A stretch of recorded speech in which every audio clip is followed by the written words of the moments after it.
지난 한 주간 동안 우리는 매일매일 오전, 오후 보고되는 질병관리본부의 발표의 촉각을 곤두 세우면서 보냈을 것입니다. 오늘은 또 얼마나 많은 사람들이 또 감염 확진자가 되었나 하는 이런 마음으로 오늘은 또 이렇게 많은 사람들이 확진을 받았구나, 언제나 이러한 일들이 지나갈까 하는 이런 불안한 마음으로 지난 한 주간을 보낸 것 같습니다. 오늘은 3월의 첫날이면서 3.1절 101년 되는 기념일이 되기도 합니다. 또 주일이기도 한 날이에요. 정부에서는 어제와 오늘 정말 중요한 시기라고 말하면서 집회라든지 종교적인 모임도 최대한 자제해 줄 것을 당부했습니다. 그래서 더더욱이나 예배당으로 와야 할지 아니면 집에 있어야 될지 많은 혼란스러운 생각들이 있었을 것이라고 여겨집니다. 그러면서 여러분들은 이 자리에 있는 것이죠. 제가 전화를 몇 성도들과 함께 통화를 하면서 제가 들은 이야기 가운데 자신의 건강의 상태가 좀 좋지 못하고 또 염려가 되는 것도 있고 또 행여나 자신 때문에 다른 사람이 또 어떤 피해를 받지 않을까 하는 이런 마음을 갖고 예배 자리에 참여하는 게 어렵다 이렇게 말해 주신 성도들도 계셨습니다. 충분히 알겠다고 제가 충분히 이해할 수 있다라고 말씀도 드리면서 그러나 가정에서라도 여러분 말씀 보시고 기도하는 일을 결코 지나가지 마십시오. 제가 이렇게 당부를 했습니다. 주님께서 이제까지 우리가 살아서 살아온 지금까지 베풀어 주시는 수많은 구원의 은혜에 감사하면서 그리고 주님의 날개 그늘 아래 피하기 위해서 이 자리에 오신 여러분들 주님의 위로와 평안이 가득하기를 축복합니다. 우리가 겪는 이 일은 참 처음 겪는 일일 것입니다. 우리가 초대교회 역사를 보고 우리 한국교회 초대 역사를 보게 되면 박해와 시련 때문에 성도들이 함께 예배할 수 없어서 흩어지게 되고 그래서 한 사람 두 사람이 조용히 예배하는 이런 일들이 있었다는 겁니다. 그런데 놀라운 것은 이런 박해와 시련이 없음에도 불구하고 성도들이 다 함께 한 자리에서 예배할 수 없다는 이런 상황이 너무나 놀랍고 낯설고 또 안타까운 일이라 여겨지는 것입니다. 처음 가는 이 걸음을 저와 여러분이 지금 어떻게 걸어가느냐 하는 것이 또 하나의 길이 될 것입니다. 바라기는 하나님께서 이런 일들 속에서 이 땅의 교회 그리고 우리의 교회가 또 우리 성도 각자가 가장 최선의 길들을 잘 걸어감으로 말미암아 우리의 후손들에게 옛적에 우리의 선배들에게 이런 일들이 있었을 때 우리의 신앙의 선배들은 이렇게 했었지. 참 본받을 만하지. 우리도 그렇게 해야 되겠다 하는 좋은 모범을 만들어갈 수 있는 기회가 되기를 진심으로 바라는 마음입니다. 각 교회마다 대처하기가 바쁜 현실일 것입니다. 떠들썩하고 혼란스러운 상황이고 우리 모두가 또 매우 주의해야 될 상황이기도 합니다. 지금 우리에게는 이런 상황에 우리의 믿음을 잘 조화시키는 것이 중요하고 매우 필요하다고 생각합니다. 무엇보다도 지금 이런 상황 속에서 구체적인 하나님의 뜻이 무엇인가를 찾아내어야 합니다. 그리고 그 구체적인 하나님의 뜻을 우리가 처해져 있는 이 상황에 잘 적용하고 실천할 수 있어야 합니다. 그래서 오늘 우리가 읽은 말씀을 통해서 감추어진 일과 나타난 일이라는 제목으로 교훈을 받고 또 힘써 순종해 나가기를 기대합니다. 오늘 우리가 살피고자 하는 내용은 크게 두 가지로 나눠볼 수 있겠는데 하나는 먼저 우리가 알아야 될 것이 있다 하는 것입니다. 그 알아야 될 핵심적인 것은 과연 이런 상황 속에서 우리가 하나님의 뜻을 어떻게 발견해내느냐 하는 부분이고 또 하나는 우리가 이러한 상황 속에서 과연 어떠한 생각을 하고 어떠한 행동을 해야 될 것인가에 대한 내용입니다. 먼저 우리가 살펴본 첫 번째 주제는 하나님의 뜻을 찾는 일이 무엇보다도 중요하다. 이것을 우리가 살펴봐야 한다는 것입니다. 우리가 어떤 일의 결과를 만들어 가기 위해서는 그 일을 위한 계획을 항상 먼저 세우게 됩니다. 계획을 세우고 어떤 결과를 만들어내지요. 사람은 많은 시행착오를 겪어가면서 세운 계획을 실패하기도 하고 그 세운 계획을 성공하기도 하고 또 전혀 다른 결과물을 만들어내기도 합니다. 항상 우리가 계획하는 것 속에 우리가 생각하지 못하는 많은 변수들이 언제나 있기 때문이죠. 그렇기 때문에 또 언제나 실패할 수 있는 가능성이 우리에게 있기 때문이기도 한 것입니다. 하지만 저와 여러분은 잘 알고 있는 것처럼 우리 하나님은 그분이 세우신 계획을 실패하시는 분이 아니십니다. 하나님은 계획하신 일을 반드시 이루시는 분이십니다. 다시 말씀을 들으면 하나님께서 하고자 하시는 것, 뜻하시는 것은 무엇이든지 하나님은 다 이루어 가시는 분이라는 사실이죠. 감추어진 일, 그것은 하나님의 감추어진 뜻의 결과물이라고 말할 수 있겠죠. 나타난 일은 하나님께서 나타나신 뜻의 결과물이다. 이렇게 말할 수 있습니다. 왜냐하면 계획을 세우고 그 계획이 마침내 어떤 결과물을 만들어내기 때문에 그러합니다. 그래서 저와 여러분은 이렇게 말할 수 있을 거예요. 우리 편에서 볼 때 하나님 뜻에는 두 가지가 있다는 겁니다. 하나는 우리가 볼 때 감추어진 뜻이 있고 또 하나는 나타난 뜻이 있다고 하는 것입니다. 우리가 어떤 일들이 우리 앞에 생기게 될지 또 그 일이 어떻게 끝나게 될지 아는 사람은 아무도 없습니다. 많은 경험이 쌓여서 아마도 이 일들이 이렇게 될 것이다 예측을 하기도 하고 또 그 일의 전문가들은 그 일들의 여러 상황들을 봤을 때 아마 이 일들이 이렇게 될 것입니다. 이런 추정을 하기도 합니다. 그러나 그 예측이 항상 맞는다고 보장할 수가 없는 것입니다. 우리가 어떤 일들을 만나고 그 일들을 겪어가게 될 때는 그 일의 끝이 과연 어떻게 될지를 아무도 알 수가 없는 것입니다. 왜냐? 하나님은 그 일을 우리에게 구체적으로 알려주시지 않기 때문에 그래요. 하나님이 그거에 대해서는 감추고 계시기 때문에 우리는 그것을 알 수 없다고 하는 것입니다. 전문적인 학자들은 이 코로나19 사태가 소위 대유행병이 될 수도 있겠다. 이러한 전망을 내놓기도 합니다. 그래서 세계 전체를 다 돌 것이다.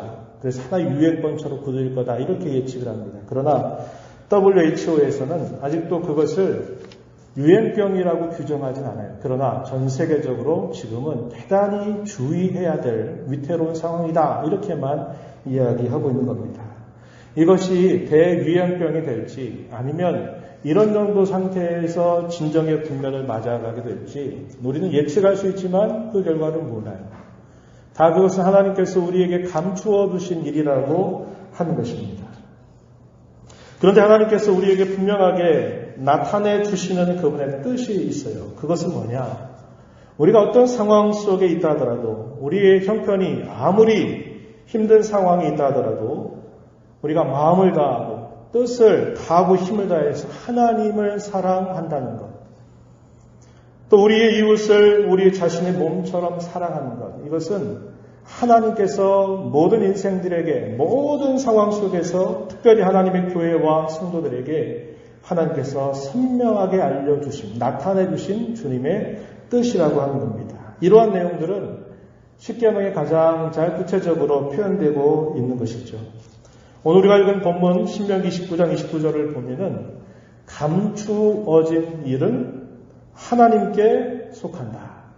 나타난 일은 우리와 우리의 자손에게 영원히 속한다라고 이렇게 말합니다. 이 감추어진 일, 먼저 이것을 잠시 생각해 보면 우리가 알 수 없는 일이라 그랬죠. 어떤 일과 사건이 발생하고 그 사건이 진행되고 그 사건이 끝나게 되는 그 모든 일들은 우리가 알지 못하는 겁니다. 그러한 일들은 하나님의 계획 속에 감추어 두고 계시고 그 일들을 이루어 가시기 때문에 그래요. 하나님이 모든 일들을 그렇게 주관해 가고 계신다는 겁니다. 그럴 때 그 구체적인 일들은 우리가 아무도 알 수 없어요.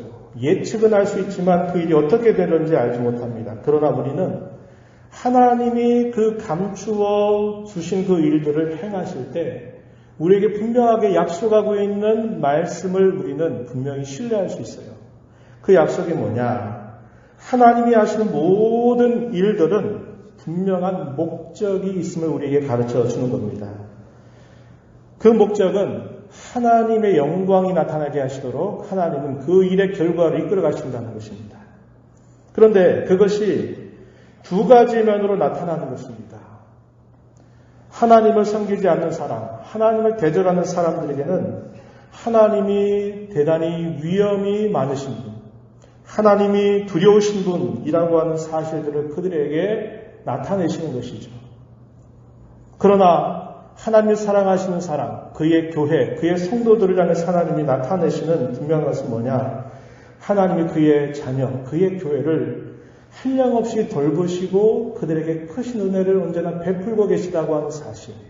하나님이 얼마나 은혜가 풍성하신 분인지, 하나님이 얼마나 자비로우신 분이신지 그것을 나타냄으로써 하나님께 영광이 되도록 이끌어 가신다고 하는 것입니다. 우리는 이 하나님의 이 말씀을 우리가 분명히 새기면서 감추어진 일을 우리가 겪어가고 있을 때 이것을 우리 마음에 깊은 신뢰를 가지고 하나님을 섬기는 자세를 가져야 합니다. 로마서 8장 28절 이하에 보면 그런 말씀을 우리에게 주십니다. 우리가 알거니와 하나님을 사랑하는 자, 곧 그의 뜻대로 부르심을 입은 자들에게는 모든 것이 합력하여 선을 이루느니라. 하나님께서 합력을 해서 선을 이루시게 하신다. 이것은 하나님께서 모든 일과 사건들을 주장하시고 그 일과 사건의 끝자락에 하나님이 분명히 해주시겠다고 하신 변함없는 약속입니다. 또 로마서 8장 35절 이하에 가면 하나님이 이런 약속의 말씀 우리에게 들려주십니다. 누가 우리를 그리스도의 사랑에서 끊으리요. 환난이나 공고나 박해나 기근이나 적신이나 위험이나 칼이냐. 37절에 보면 이 모든 일에 우리를 사랑하시는 이로 말미암아 우리가 넉넉히 이기느니라. 이렇게 우리에게 가르쳐 주고 있습니다. 로마서 8장 38절 39절에서는 이렇게 또 결론적으로 요약해서 가르쳐 줍니다. 내가 확신하노니 사망이나 생명이나 천사들이나 권세자들이나 현재일이나 장래일이나 능력이나 높음이나 깊음이나 다른 어떤 피조물이라도 우리를 우리 주 그리스도 예수 안에 있는 하나님의 사랑에서 끊을 수 없으리라. 이것을 확신의 내용으로 우리는 가지고 오늘을 살아간다. 이렇게 가르쳐 주고 있습니다. 하나님이 감추신 일들에 대하여 우리가 알 수 없지만 하나님은 그 일들을 이끌어 가시면서 언제나 그의 사랑하는 자녀들, 그의 백성들, 그의 교회와 성도들을 향하여 하나님은 그들을 이렇게 이끄시고 이렇게 붙들고 계시다는 것을 약속하고 있는 것입니다. 그러면 우리가 조금 전 이야기했던 것처럼 하나님께서 나타내시는 일들, 그것은 뭐냐? 어떠한 상황에 처하든지 어떠한 일과 사건에 상관없이 하나님께서 언제나 우리에게 너희는 이렇게 살아라. 이렇게 살아라. 이것이 행복의 길이다. 생명의 길이다. 복된 길이다. 라고 가르쳐 주시는 일을 말하는 것입니다. 신명기 30장 11절 우리가 읽은 말씀 조금 뒤에 가서 보면은 이런 말씀을 하십니다. 내가 오늘 내게 명령한 이 명령은 내게 어려운 것도 아니요 먼 것도 아니라 30장 14절 보면 오직 그 말씀이 내게 매우 가까워서 내 입에 있으며 내 마음에 있은즉 내가 이를 행할 수 있느니라. 하나님께서 우리에게 알려주신 그분의 뜻에 대해서는 이것이 어려운 것도 아니고 먼 것도 아니라고 말씀하십니다. 그 말씀이 심히 가까이 있어서 내 마음에 있은즉 네가 이것을 행할 수 있다라고 말하면서 그 나타내신 뜻을 따라 살기를 우리에게 말씀하고 있다고 하는 것입니다. 이제 우리가 좀 더 구체적으로 생각해보는 두 번째는 뭐냐? 그럼 이런 상황 속에 우리가 행할 일들이 무엇인가를 함께 살펴보고자 하는 것입니다.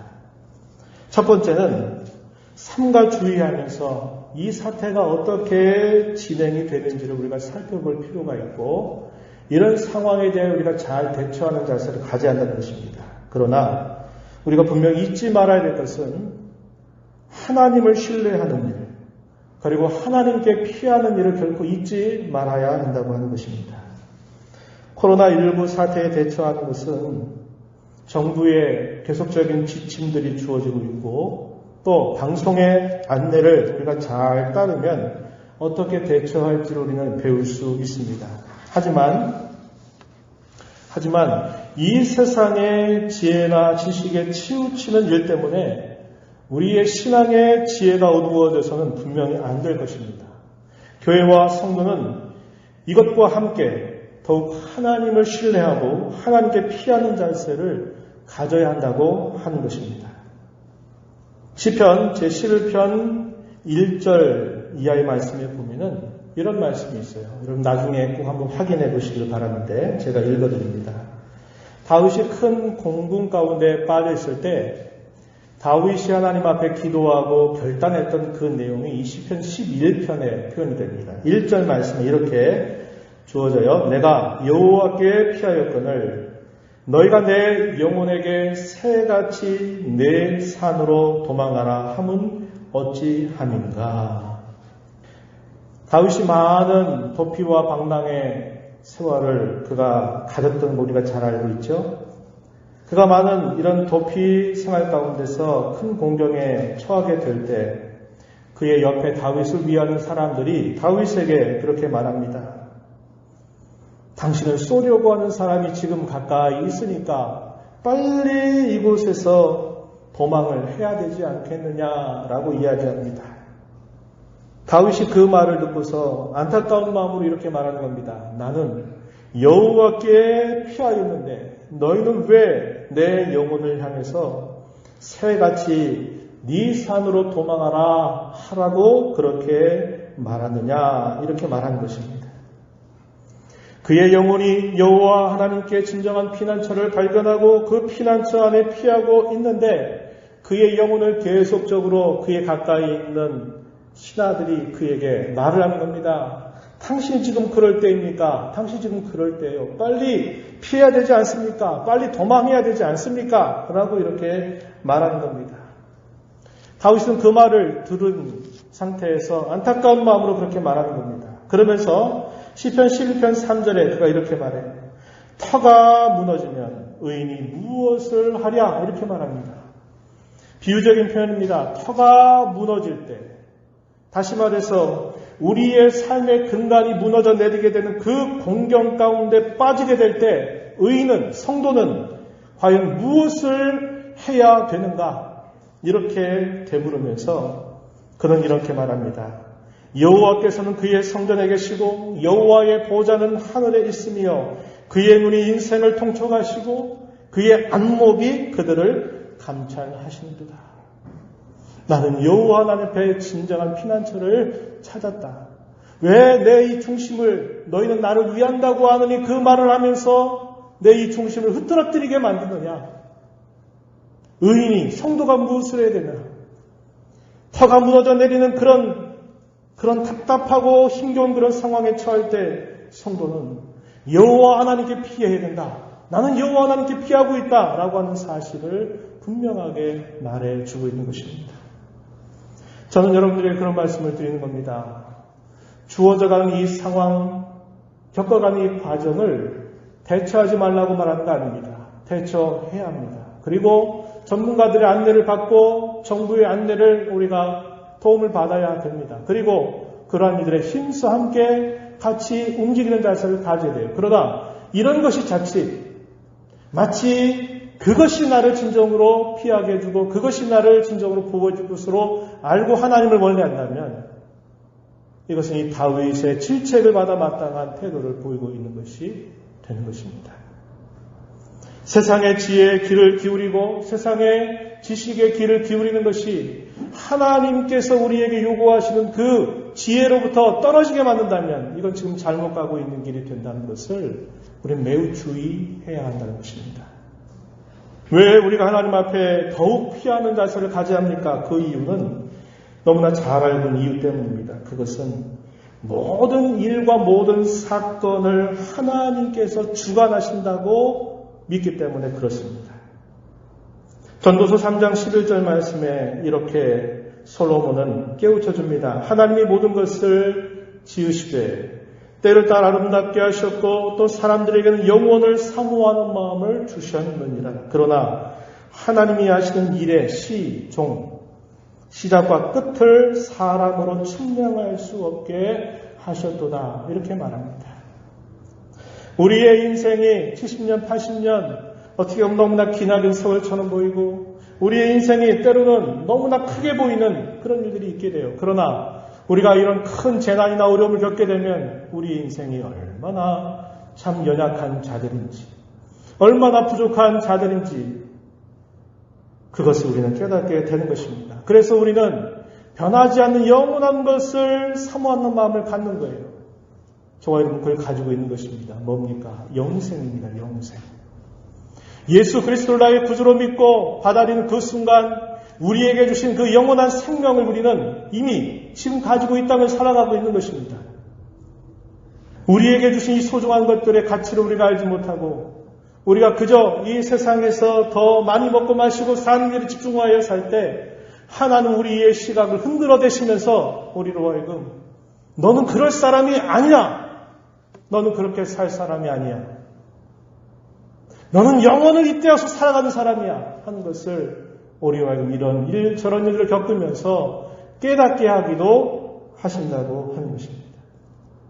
일의 시작과 끝을 하나님은 우리에게 측량할 수 없게 하셨다는 거예요. 우리가 본문의 말씀에 따라 보면 하나님 감추어 주셨다 이 말입니다.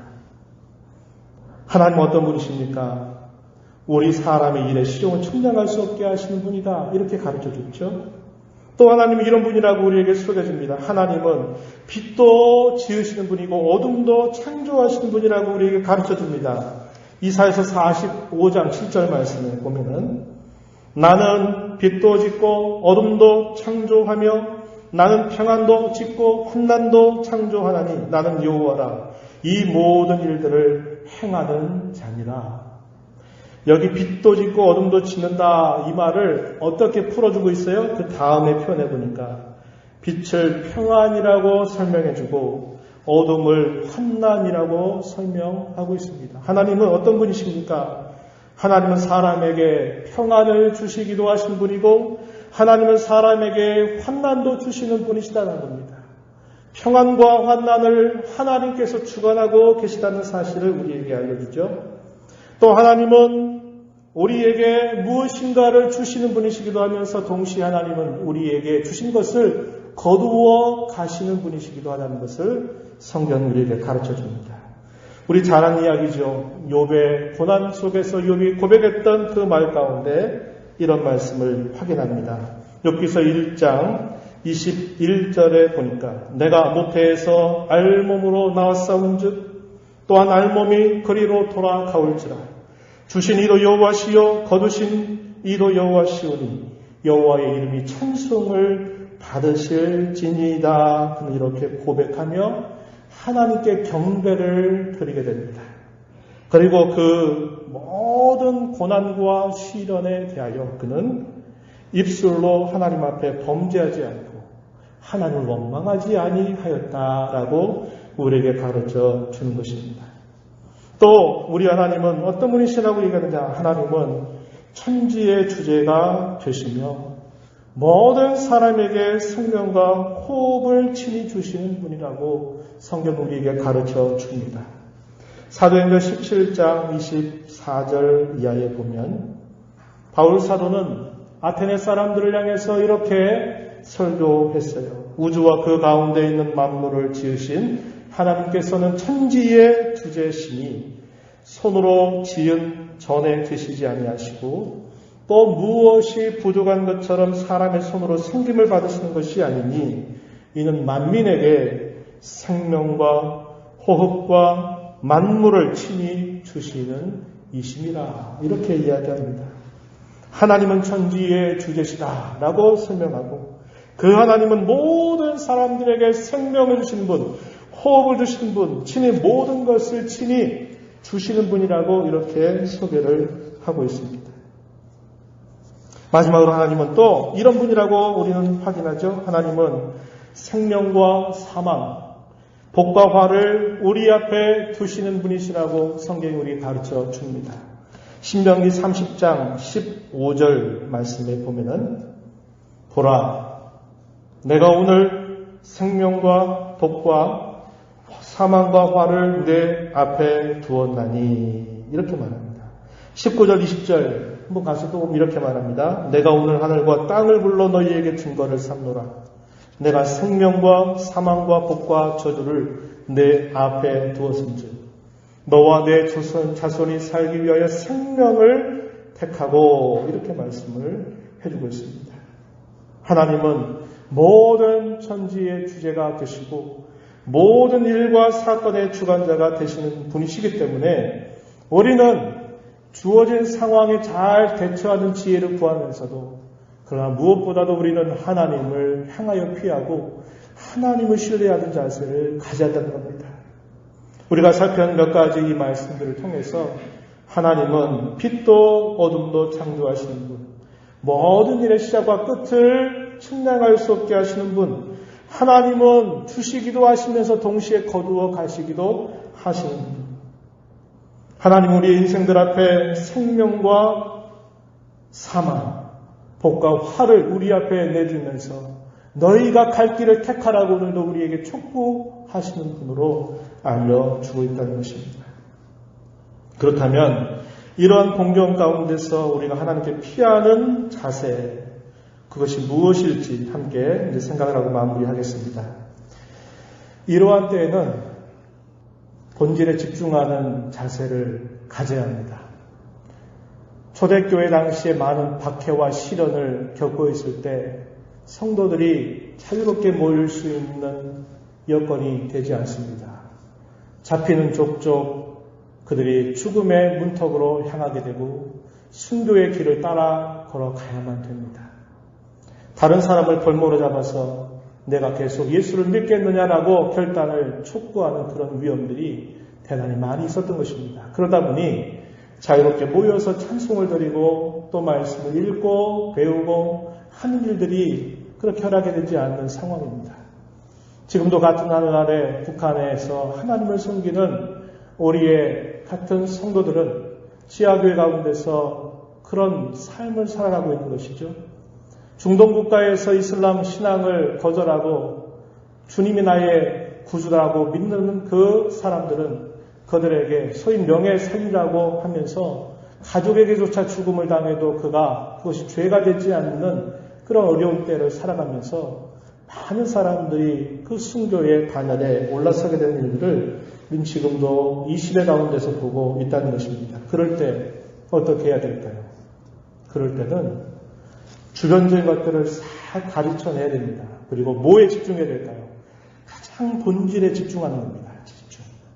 오늘 우리 한국교회가 지금 맡고 있는 것은 우리는 지금 그래도 예배를 하지만 많은 교인들이 모이는 교회에는 지금 모임 자체도 하지 않고 인터넷을 통해서 예배하는 그런 광경이 지금 펼쳐지고 있다는 것입니다. 그런 상황들 속에 우리가 할 수 있는 것들이 다 제한이 되는 것이죠. 그럴 때는 우리가 어디에 집중했느냐? 가장 신앙의 본질에 집중하는 겁니다. 교회에서 어떤 봉사를 하는 것, 식당에서 뭔가 봉사해서 식사의 교제를 나누는 것도 어려워지고 또 이런저런 성도들이 만나 자유롭게 교제하는 것도 어려워지게 될 때는 우리가 어디에 집중해야 됩니까? 힘을 아껴서 하나님을 집중하는 자세를 가져야 한다는 거예요. 그럼 그런 본질이 뭐냐? 저는 세 가지를 말씀드립니다. 잘 알고 있는 거예요. 뭐냐면 첫 번째는 하나님 예배하는 일에 집중하자는 겁니다. 두 번째는 하나님의 말씀에 촉각을 곤두세우고 그 말씀을 귀를 기울이자는 겁니다. 세 번째는 기도하자는 거예요. 우리는 지금 새벽마다 민수기 말씀을 읽어가고 있습니다. 민수기 28장, 29장 말씀에 보면요. 이스라엘 백성들의 모든 세대 교체가 다 이루어지게 됩니다. 출애굽에서 나온 첫 번째 세대가 광야 40년을 지나면서 다 죽게 되고요. 광야에서 태어난 새로운 세대가 애굽에서 나올 때에 준하는 정도의 장정만 60만이 넘는 그 인원을 유지합니다. 그런데 세대가 다 바뀌어버렸어요. 그 오랜 시간 동안 인도에 왔던 모세도 이제 자기의 할 일이 끝나고 모세의 뒤를 이어 여호수아가 그 자리를 계승합니다. 제사장 역할을 했던 아론도 죽게 되면서 그의 아들이었던 엘르아살이 제사장의 직분을 승계합니다. 그러면서 이제 가나안 땅을 바로 내다보고 있는 그 상황 속에 하나님이 가장 먼저 그들에게 주시는 말씀이 뭐냐? 너희는 하나님 앞에 제사하는 백성이다. 너희는 하나님 앞에 예배하는 백성이다라고 하는 사실을 그들에게 가장 먼저 들려주시는 겁니다. 이것이 민수기 28장, 29장에서 소개되고 있는 것이죠. 하나님의 백성들은 항상 그의 삶의 중심에 하나님이 계셔야 되고 그 백성들의 삶의 중심에는 늘 하나님 앞에 예배하는 것이 중심이 되어야 한다는 것을 분명히 가르쳐 주고 있다는 것입니다. 그래서 우리는 하나님을 예배하는 그 일들을 게을리하시면 안 돼요. 우리가 이렇게 공적으로 모이는 시간, 또 공적으로 모일 수 있는 여건이 안 되는 개인적인 상황이 있을 때에는 사적으로라도 하나님 예배하는 일들을 삶에서 그것을 제껴놔서는 결코 안 된다고 하는 겁니다. 두 번째는 구체적인 상황 속에서 하나님의 뜻이 무엇인가를 깨닫고 행하기 위해서 무엇보다도 하나님의 말씀을 기울여 듣는 자세를 가져야 한다는 겁니다. 구체적인 인도를 위해서 말씀을 귀를 기울이는 자세를 가져야 한다는 거예요. 바울 사도는 이렇게 말하죠. 너희는 이 세대를 본받지 말고 오직 마음을 새롭게 함으로 변화를 받아서 하나님의 선하시고 기뻐하시고 온전하신 뜻이 무엇인가를 분별하도록 해라. 구체적인 삶의 자리에서 하나님이 무엇을 원하시는지를 구체적으로 찾아내는 일들, 그걸 위해서 우리는 하나님의 말씀을 듣되 마음의 귀를 열고 들어야 하는 겁니다. 성경의 이야기를 아는 것을 두고 우리가 성경을 읽는다 이렇게 말하지 않아요. 그 성경을 읽으면서 내가 처해져 있는 이 상황 속에 그 말씀을 내가 어떻게 그 말씀을 바르게 적용하고 거기에서 하나님 뭘 원하신가를 찾아가는 이 일들이 우리가 성경을 통해서는 참 지혜가 된다고 하는 것입니다. 그래서 말씀에 집중하는 자세를 가져야 되겠고 하나님께 또 무엇을 우리가 해야 되느냐? 기도하는 일을 멈춰서 안 된다는 겁니다. 구체적인 인도를 위해서 우리는 기도해야 된다는 것입니다. 또한 우리가 특별히 우리 한국 사회의 이 코로나19 사태에 주범 중에 하나라고 볼 수 있는 이 이단들, 신천지 이단들, 이들의 붕괴되는 그런 역사가 있기 위해서 우리는 계속적으로 기도해야 되겠고 이 땅에 주님의 교회가 이걸 통해서 참되게 회복되고 참된 부흥을 이루어 가게 해달라고 우리는 구체적인 기도를 하나님 앞에 늘 드려야 한다고 하는 것입니다. 그리고 지금 이 나라가 처해져 있는 경제적인, 사회적인 이런 정치적인 많은 어려움들을 잘 극복해 나갈 수 있도록 또 이 감염자들을 위해서 수고하는 질병관리본부나 의료진들 또 감염 중에 있는 많은 이 땅의 백성들의 회복을 위해서 우리는 계속적으로 기도하는 일을 멈추어서는 안 된다고 하는 것입니다. 역대하 7장 12절 이하에 우리 잘 기억하는 말씀이 주어지죠. 이 말씀은 성전을 봉헌하고서 솔로몬이 하나님 앞에 드렸던 기도에 대하여 하나님 응답하신 말씀의 내용이 되는 것인데 그 중에서 특별히 13절에 보면 이렇게 말합니다. 혹 내가 하늘을 닫고 비를 내리지 아니하거나 혹 메뚜기들에게 토산을 먹게 하거나 혹 전염병이 내 백성 가운데 유행하게 할 때에 내 이름으로 일컫는 내 백성들이 그들의 악한 길에서 떠나 스스로 낮추고 기도하여 내 얼굴을 찾으면 내가 하늘에서 듣고 그들의 죄를 사하고 그들의 땅을 고칠지라. 이렇게 하나님께서 응답하시게 됩니다.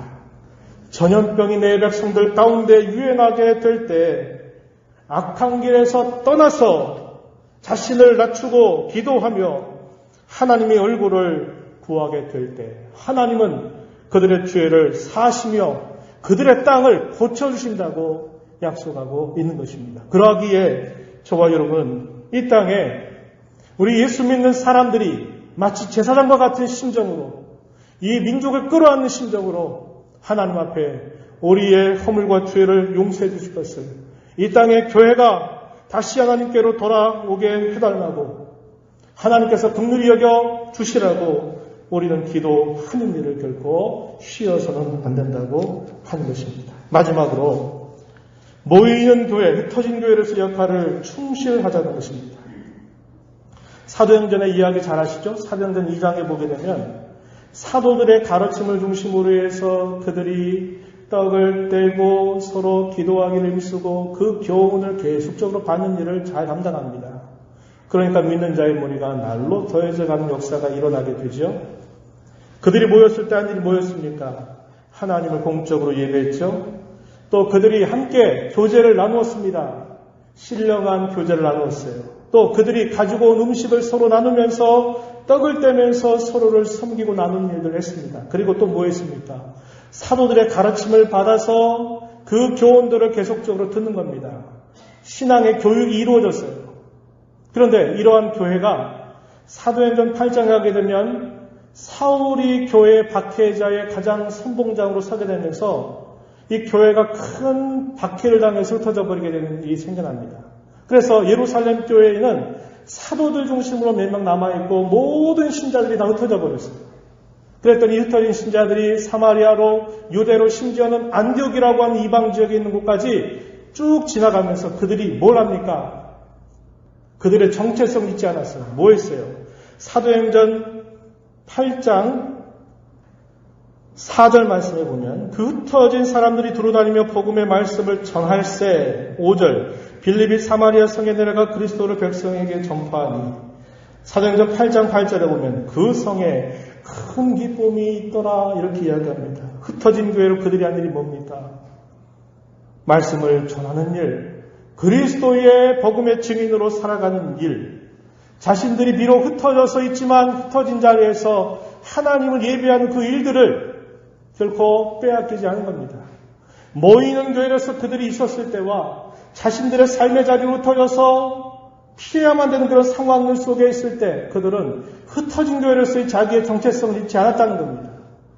오늘 우리가 코로나19를 보내면서 이것을 우리가 겪어가면서 우리가 이걸 생각해야 합니다. 초대교회의 생명력처럼 모이는 교회에서 그 역할을 감당하는 그 일, 그리고 때로 어떤 상황 때문에 흩어져 있는 교회로 있을 때라도 그들은 여전히 교회로서 자신들의 정체성을 잘 발휘했다는 것입니다.